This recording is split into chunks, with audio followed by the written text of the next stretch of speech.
Bawat isa sa atin ay nagnanais ng magandang buhay para sa ating pamilya. Lahat ay gagawin natin, mabigyan lamang sila ng magandang buhay. Kung minsan pa ay kaya nating isakripisyo ang lahat para makamit natin ang pinapangarap nating buhay para sa kanila. Kaya naman, marami sa atin ang pinipiling makipagsapalaran sa ibang bansa para makamtan ang inaasam-asam.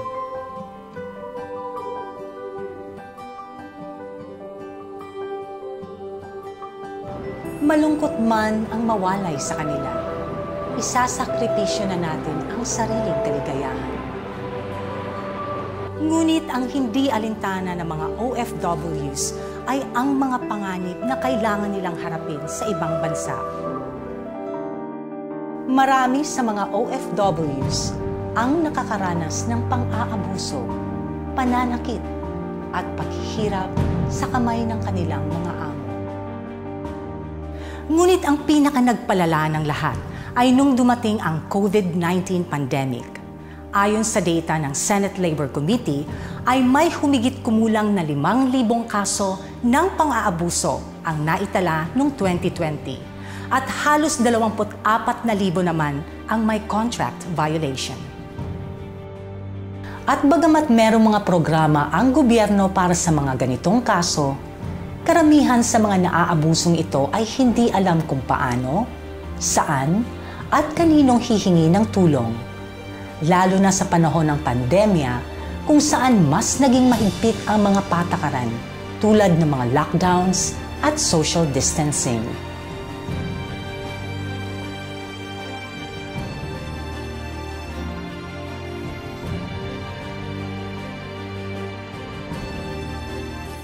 Ano nga ba ang mga dapat mong gawin para masiguro na maging maayos ang buhay bilang isang OFW at maiwasang maabuso sa ibang bansa? Kasama na rin na masiguro ang kapakanan ng iyong mga mahal sa buhay na iniwan. Una sa lahat, siguraduhin na legal at dumaan sa tamang proseso ang inyong mga papeles. Naglipa na ang mga illegal recruiters. Siguraduhin hindi ka magpapabiktima sa kanila dahil mas mataas ang tsansa na maabuso ka sa ibang bansa kapag ikaw ay illegally recruited. Huwag basta-basta magtiwala sa mga recruiters na kumakausap sa iyo. Kailangang merong tamang agency ang maglalakad ng papeles mo at siguraduhin na merong job order na ibibigay sa iyo upang masigurado na merong naghihintay sa iyong trabaho pagdating mo sa bansang pupuntahan mo.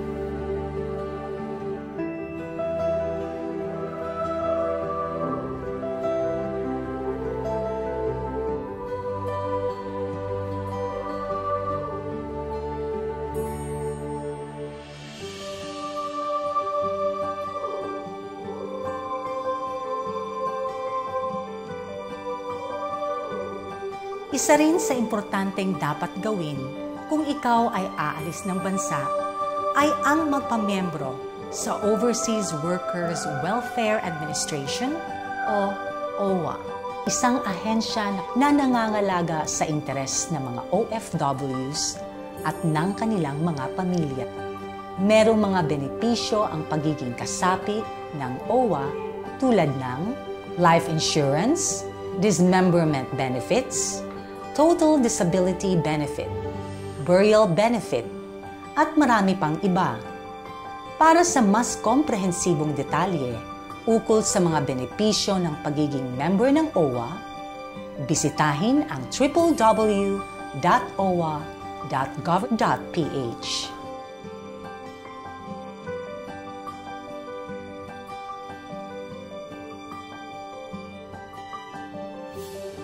Sa pagdating mo sa bansang pagtatrabahuan, marapating alamin agad kung ano ang mga ahensyang makakatulong sa iyo sa panahon ng kagipitan o pangangailangan.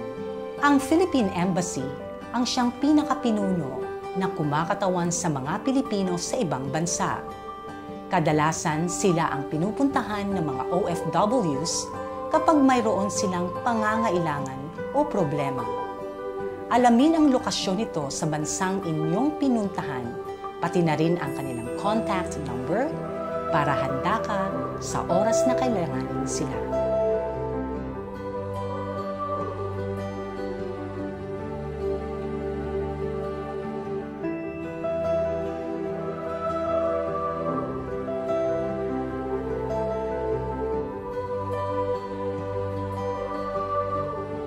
Ang Migrant Workers Offices o MWO naman ay nasa ilalim ng Philippine Embassy na nangangasiwa sa problemang may kinalaman sa OFWs.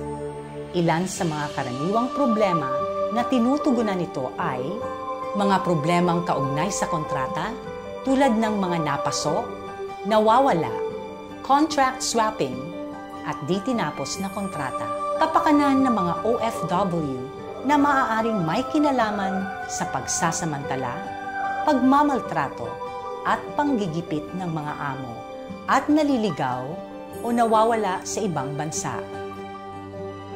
Prevention is better than cure, sabi nga nila. Kaya't laging mas mabuting handa tayo sa anumang bagay. Ngunit kung minsan ay may mga bagay tayong hindi maiiwasan. Pwede pa rin tayong mabiktima sa kabila ng ating mga pag-iingat. Kailangan mong tandaan na bilang isang OFW ay merong nakalaang benepisyo ang ating gobyerno. Kung ikaw ay isang OFW na naging biktima ng pang-aabuso at nakabalik na sa Pilipinas, pumunta lamang sa OWA upang malaman ang mga steps na kailangan gawin upang makuha ang mga benepisyo. Huwag kang mag-atubili na gawin ito dahil ito ay karapatan mo. Kung merong mang hindi mauunawaan, maaari kang magtanong sa mga representative ng OWA o kaya naman ay humingi ng tulong sa mga taong mas nakakaunawa. Maaari nyo rin silang makontak sa mga numerong ito.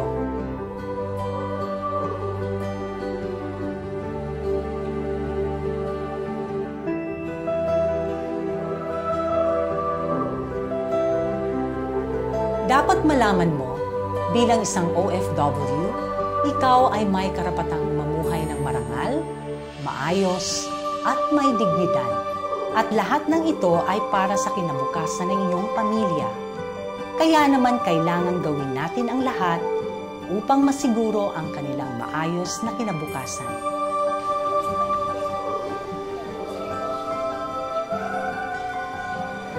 Mga OFWs, laging tandaan na hindi kayo nag-iisa.